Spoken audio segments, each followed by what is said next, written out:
irmão, olá, minha irmã. Seja bem-vindo ao canal o Semeador.net, ao nosso programa O Evangelho em Nós. Então, no capítulo de hoje, daremos continuação, aos estudos do Evangelho do nosso Senhor Jesus. Então, meus irmãos, vamos acompanhar a leitura para a nossa reflexão. A porta estreita. Entrai pela porta estreita, porque a porta da perdição é larga, o caminho que a ela conduz é espaçoso. Existem muitos que entram por ela, como é pequena a porta da vida, como é estreito o caminho que a ela conduz, e como são poucos os que o encontram. Essa passagem, meus irmãos, está em Mateus, do capítulo 7, versículos 13 e 14.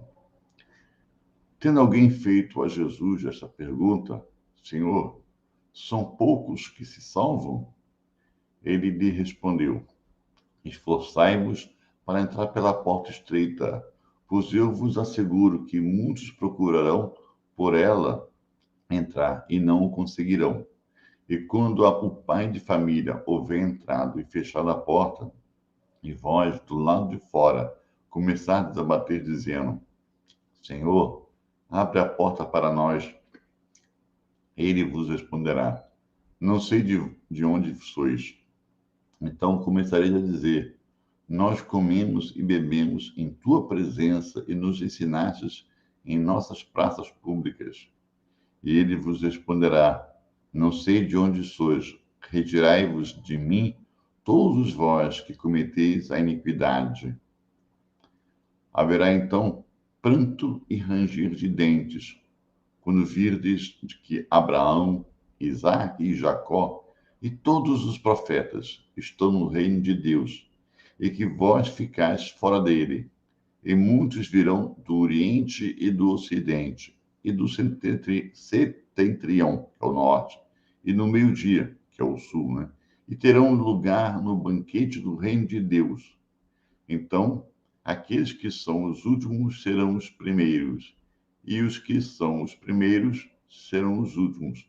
Essa passagem, meus irmãos, está em Lucas, no capítulo 13, versículo que vai do 23 ao 30. A porta da perdição é larga, porque as más paixões são numerosas e porque é maior o número dos que frequentam o caminho do mal. A da salvação é estreita, porque o homem que quer atravessá-la deve fazer grandes esforços sobre si mesmo para vencer suas más tendências. E poucos são os que a isso se submetem. É o cumprimento da máxima. Há muitos chamados e poucos escolhidos. Tal é o estado atual da humanidade terrestre, porque se da Terra um mundo de expiações, nela existe o domínio do mal. Quando ela se transformar, o caminho do bem será mais frequentado. Essas palavras, portanto, devem ser entendidas em sentido relativo e não em sentido absoluto. Se tivesse que ser o estado normal da humanidade, Deus teria voluntariamente destinado a imensa maioria das suas criaturas à perdição, suposição inadmissível desde que se reconhece que Deus é todo justiça e todo bondade. Mas de que faltas esta humanidade se teria tornado culpada para merecer uma sorte tão triste no seu presente e no seu futuro, se, na sua totalidade, ela estivesse relegada à terra e se a alma não tivesse tido outras existências? Por que tantas dificuldades colocadas em seu caminho? Por que essa porta tão estreita que só a poucos é permitido transpor, se a sorte da alma é fixada para sempre após a morte? É assim que, com a unicidade da existência, o homem está sempre em contradição consigo e com a justiça de Deus. Com a anterioridade da alma e a pluralidade dos mundos, o horizonte se alarga, a luz se faz sobre os pontos mais obscuros da fé. O presente e o futuro são solidários com o passado. Só então pode-se compreender toda a profundidade, toda a verdade e toda a sabedoria das máximas do Cristo. Continuando agora, nesse segundo item, os que dizem Senhor, Senhor, não entrarão todos no reino dos céus. Aqueles que dizem Senhor, Senhor, não entrarão todos no reino dos céus. Entrará apenas aquele que faz a vontade do meu Pai, que está nos céus. Muitos me dirão nesse momento, nesse dia, Senhor, Senhor, não profetizamos em teu nome? Não expulsamos demônios em seu nome? E não fizemos vários milagres em teu nome? Então eu lhes direi bem alto, afastai-vos de mim, vós que fazeis obras de iniquidade. Meus irmãos, essa passagem está em Mateus, no capítulo 7, versículos 21 a 23. E continuando. Todo aquele que ouve as palavras que digo e as pratica será comparado a um homem sábio que construiu sua casa sobre a rocha. E quando a chuva caiu e os rios transbordaram e os ventos sopraram e se abateram sobre essa casa, ela não caiu, porque foi edificada sobre a rocha. Mas todo aquele que ouve as palavras que digo e não as pratica, será semelhante a um homem insensato que construiu sua casa sobre areia, e quando a chuva caiu, os rios transbordaram e os ventos sopraram e se abateram sobre essa casa, ela desmoronou e sua ruína foi grande. Essa passagem, meus irmãos, encontra-se em Mateus, no capítulo 7, versículo 24 a 27. E também se encontra nos Evangelhos de Lucas, capítulo 6, versículo 46 a 49. Continuando, aquele, pois, que violar um desses menores mandamentos e que ensinar os homens a violá-los, será olhado no reino dos céus como o último, mas aquele que os cumprir e os ensinar será grande no reino dos céus. Isso está em Mateus, capítulo 5, versículo 19. Todos aqueles que reconhecem a missão de Jesus dizem, Senhor, Senhor, mas de que lhes serve chamá-lo de mestre ou senhor se não segue os seus preceitos? Serão cristãos os que o honram com atos exteriores de devoção e, ao mesmo tempo, sacrificam ao orgulho, ao egoísmo, à cupidez e a todas as suas paixões? São seus discípulos aqueles que passam os dias em preces e não são nem melhores, nem mais caridosos, nem mais indulgentes para os seus semelhantes? Não, porque do mesmo modo que os fariseus, eles têm a prece nos lábios e não no coração. Pela aparência, eles podem se impor aos homens, mas não a Deus. E inutilmente eles dirão a Jesus, Senhor, nós profetizamos, isto é, ensinamos em teu nome, expulsamos demônios em teu nome, nós bebemos e comemos em tua companhia. Pois ele lhes responderá, eu não sei quem sois, afastai-vos de mim, vós que cometeis iniquidades, vós que desmentis vossas palavras por vossas ações, que caluniais vosso próximo, que roubais as viúvas e cometeis adultério. Retirai-vos de mim, vós cujo coração destila ódio e fel, que derramais o sangue de vossos irmãos em meu nome, que fazeis as lágrimas correrem em vez de secá-las. Para vós haverá pranto e ranger de dentes, porque o reino de Deus é para aqueles que são mansos, humildes e caridosos.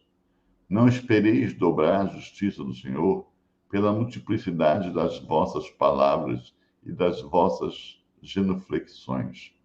A única estrada que está aberta para que encontreis a graça diante dele é a praticidade sincera da lei do amor e da caridade.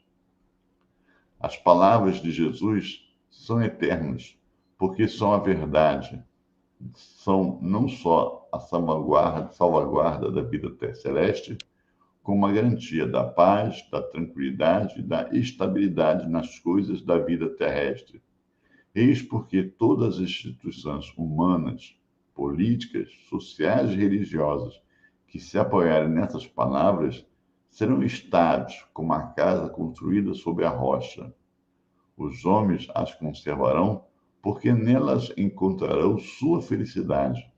Mas aquelas que violarem essas palavras serão como uma casa construída sobre a areia, o vento das revoluções e o rio do progresso as derrubarão. Meus irmãos, então vamos refletir então sobre essas palavras, né, contidas no Evangelho de Nosso Senhor Jesus. Ele vem aqui dizendo que a porta é estreita. A porta é estreita, nós já entendemos, porque nós ainda temos muitas paixões, estamos muito equivocados com relação ao que o Mestre Jesus veio nos trazer, nos ensinar, nos exemplificar a lei do amor. Amar a Deus sobre todas as coisas e o próximo a si mesmo. Mas não através só da nossa fala, mas através das nossas ações. Realmente nós entendermos que temos que praticar aquilo que Jesus falou e muitas vezes a gente admira e reconhece como verdade. Nós temos que nos esforçar a vivenciar desta forma. Vai ser fácil? Não, com certeza não vai ser fácil, porque nós ainda estamos nessa caminhada, né? Estamos a conquistar. Mas para nós conquistarmos, nós temos que ter a vontade, a boa vontade de dar o primeiro passo, o segundo, e assim continuar, né? Nós temos que entender, como a leitura fala aqui, que essa dificuldade toda, porque nós fomos criados por nosso Pai, simples e ignorante, para que através da utilização do nosso livre-arbítrio, nós fizéssemos a melhor escolha, a escolha acertada, que é o do amor, entendendo com isso, né, como devemos agir, como que é o nosso Pai, para então agirmos à sua semelhança, à sua imagem, como o Mestre Jesus nos mostrou. Nós entendemos que viemos de outras vidas, vidas sucessivas, porque se fomos criados simples e ignorantes, não teria como em apenas uma vida, uma encarnação aqui no corpo físico, nós conseguirmos entender, conhecer, né? Entender, compreender e agir como Deus assim o quer. Não conseguimos. Então, precisamos de várias. Mas quantas? Depende de cada um de nós. Depende de cada um de nós, porque depende de nós a decisão diante das dificuldades que vão surgindo, das opções que temos de amar ou não amar, de reconhecer que a nossa vida aqui é apenas um aprendizado, é um dia de uma sala de aula em que estamos aqui a aprender com os colegas, com as oportunidades, com as dificuldades.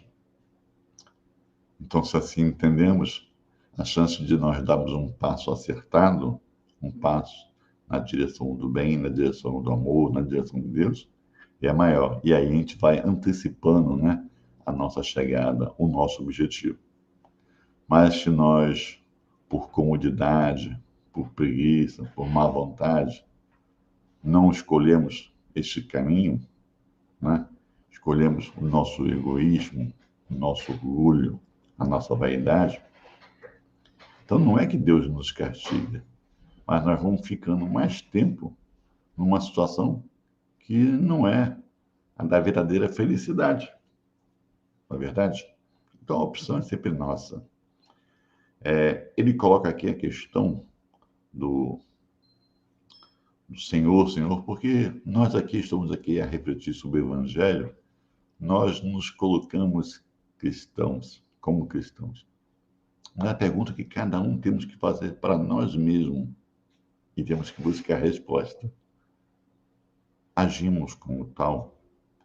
Porque não basta você se dizer cristão, né? Não basta você dizer que leva a palavra, que ensina. É do seu coração.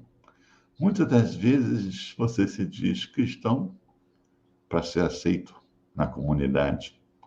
Muitas das vezes você leva a palavra para mostrar para os outros a sua importância, como você é bom, ou como você é conhecedor das palavras, da mensagem do nosso Senhor Jesus Cristo. Mas no seu íntimo, você não as vivencia. E essa é a proposta para a encarnação de cada um de nós que estamos aqui, meus irmãos. É a nossa transformação. Não tenho que me preocupar em transformar o outro. A minha preocupação, o meu compromisso é com a minha transformação. E como eu me transformo? Aí sim, é pensando no outro, é servindo ao outro, é vendo aonde que eu posso auxiliá-lo na sua dificuldade. Porque com certeza tem vários irmãos que passam por dificuldades muito maiores do que as minhas. Então, as minhas, né, perdem essa relevância diante da dificuldade, da dor do outro. E aí eu devo parar para repetir. Eu posso aliviar? Se eu posso, por que não faço? Se posso e não faço, estou sendo cristão? Ou apenas uso a terminologia sou cristão? Ser cristão não é isso. Ser cristão é importar-se com o outro, é ajudar, é auxiliar, é estender a mão. Então, assim, nós temos que fazer. E se cada um de nós fizermos, alguém fará para conosco, né? E sempre que a gente age assim também, meus irmãos, nós temos que entender que o mundo em que vivemos não é só o corpóreo. Existe, simultaneamente, o incorpóreo, ou o espiritual.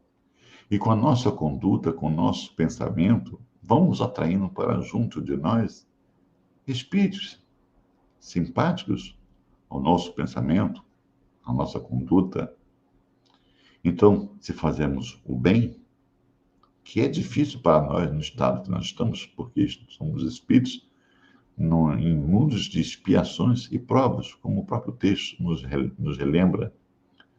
Mas se nós vamos conseguindo, devagarinho que seja, lentamente, um grãozinho por vez, esses amigos encarnados e desencarnados vão se aproximando de nós, uns por admirar a nossa conduta, a nossa postura, né?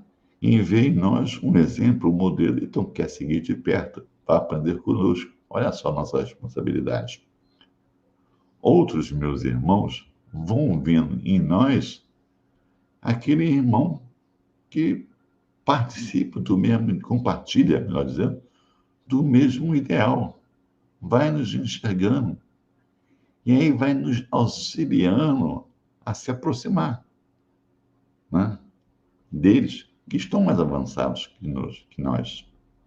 E aí a tendência que sim a gente tem mais amigos próximos nos auxiliando e a gente dá ouvido a essa voz que vem do Senhor, cada vez mais vamos conseguindo vencer as nossas más tendências, as nossas inclinações para o equívoco, para o erro. Esse é o nosso objetivo. Esse é o sentido de ser cristão. Isso é ser cristão na ação, na conduta, na retificação da sua moral. Certo, meus irmãos? A palavra, ela é morta se ela não tiver representatividade, se ela não tiver o significado. Então não basta dizer Senhor, Senhor, não basta.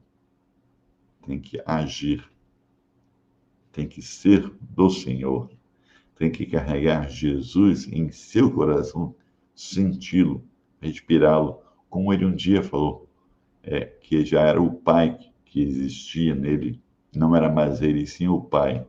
Então que sejamos assim, que seja o Pai, que seja o Mestre Jesus, que já habita em nós, não apenas nós. Meus irmãos, que a paz do Mestre Jesus possa envolver todos os seus corações dos seus familiares. E aqui, convite de sempre, a se juntar a nós aqui neste canal para mais uma oportunidade de estudo do Evangelho de Nosso Senhor Jesus e refletido com sinceridade, reconhecendo as dificuldades de momento que ainda temos, para que juntos, meus irmãos, possamos dar um passo além, para juntos caminharmos no sentido que Jesus nos ensinou, do amor ao Pai, do amor ao próximo. Fique com Deus, meus irmãos. Graças a Deus. Muita paz a todos.